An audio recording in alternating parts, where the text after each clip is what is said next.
What's going on YouTube? It's your boy Dwindling coming at you with another video, and this is a little bit of old news, but I've been away for a little bit and having to do a bunch of other stuff, so I never got to make a video on it, but I am now because apparently when it comes to Suicide Squad Kill the Justice League, everything ain't going so well over at Warner Brothers. It is a disaster of monumental proportion, because you come over here to IGN, Warner Bros says the failure of Suicide Kill the Justice League contributed to a $200 million hit to revenue. Wow, who could have saw that coming?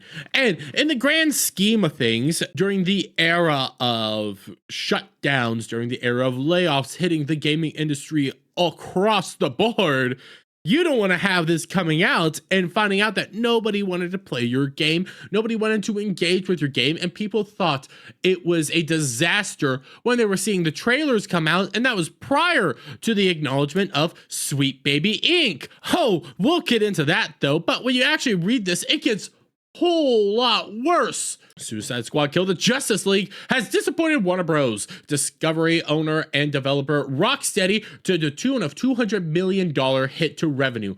Reporting its Q1 financial results, Warner Bros. Discovery said its game's revenue declined significantly as a result of tough comparison with the last year's best-selling video game Hogwarts Legacy. Suicide Squad Kill the Justice generated significantly lower revenues compared with those generated by Hogwarts Legacy during the same 3-month period, the company said. But when it came to Hogwarts Legacy had some of its more progressive stuff going on there, some of the more woke elements, what have you.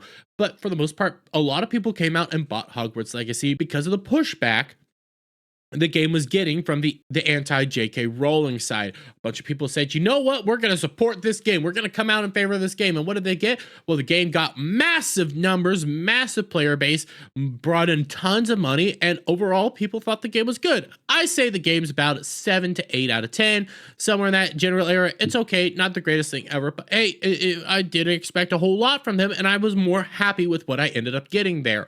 But to double that up then to follow up Hogwarts Legacy, which I would argue is a love letter to J.K. Rowling, a love letter to the movies, a love letter to Harry Potter in general, Suicide Squad Kill the Justice League, which was a bitter, hate-filled garbage, which was a bitter, hate-filled, spiteful, angry video game to all things that made superheroes. And I know a bunch of people come out here and say, hey, the game was all about killing the Justice League, so why are you ranting and raving? It's not that they killed the Justice League, it's how they killed the Justice League and showed so much disrespect to the main cast, the main characters.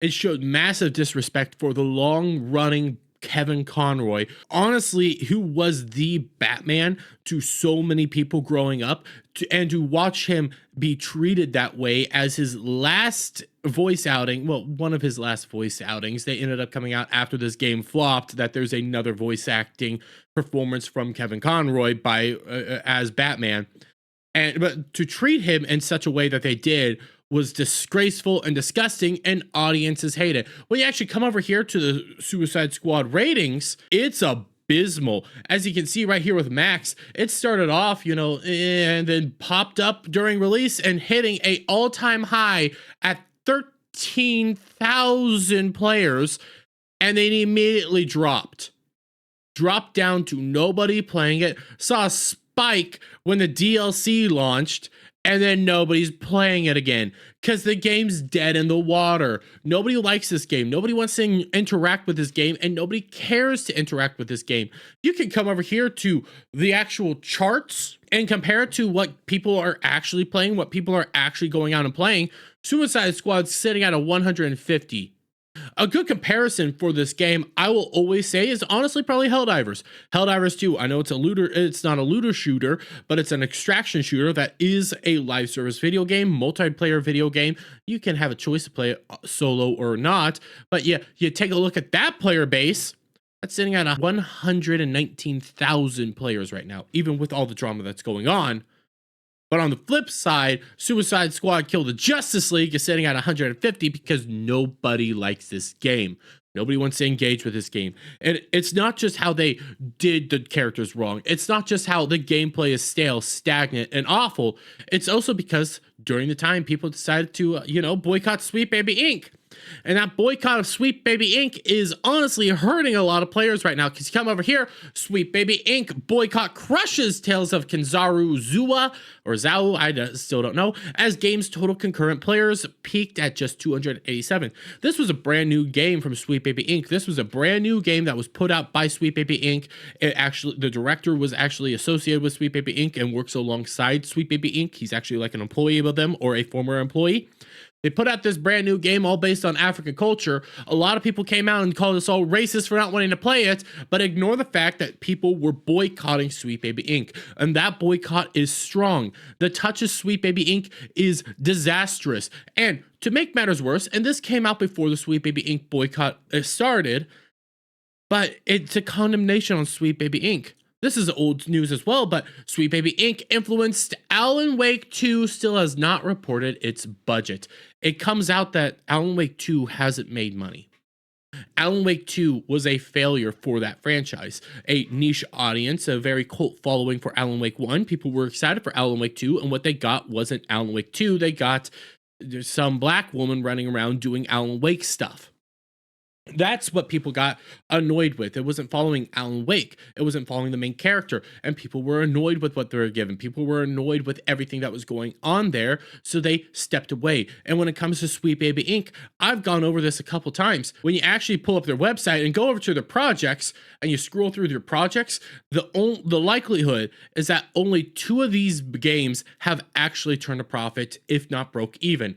That would be Spider-Man 2, God of War Ragnarok. Those are the only 2 games that have so far either made money. With God of War Ragnarok, I could say that probably more than likely made money and people did like it. And Spider-Man 2, as it stands, broke even via its budget and how much that went out. Because when the Insomniac leaks came out, we got to see Spider-Man 2 budget. And my God, that thing was huge.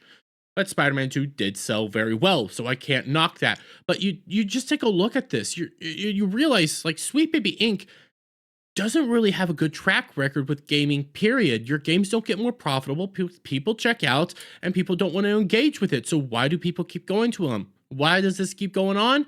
Well, because there's more than just Sweet Baby Inc. out there, and there's more influences that are going on throughout the gaming industry as well. But to back to the main point, though, when it comes to Suicide Squad Kill the Justice League, there's a little bit more at play here because Warner Brothers did not get the message at what was being talked about here. It wasn't just Sweet Baby Inc. It wasn't just the condemnation of everything. Warner Brothers is still going forward with another thing gamers have been rejecting right now, which is live service gameplay.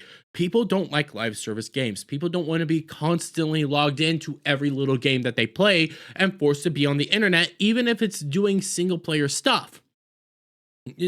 Nobody likes that. And in my lifetime, I could think of only maybe two IPs that are live service games that I don't mind. That would be Destiny 1, Destiny 2, and that would end up being Helldivers. So those are the only games that I like to play that are technically live service. Everything else is boring, lame. I don't want to participate in. Why do I have to be online all the time? Why can't I just play solo? It's something gamers have been calling out and saying they don't want a part of. And even though Suicide Squad Kill the Justice League lost $200 million for them, Warner Brothers came out a few months ago and said they were still going to go down the path of live service games.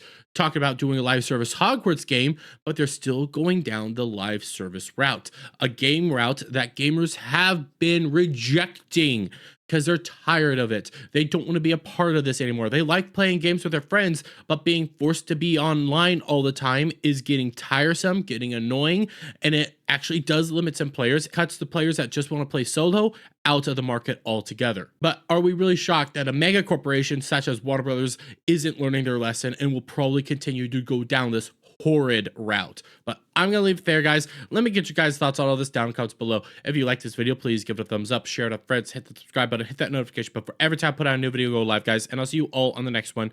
Bye for now.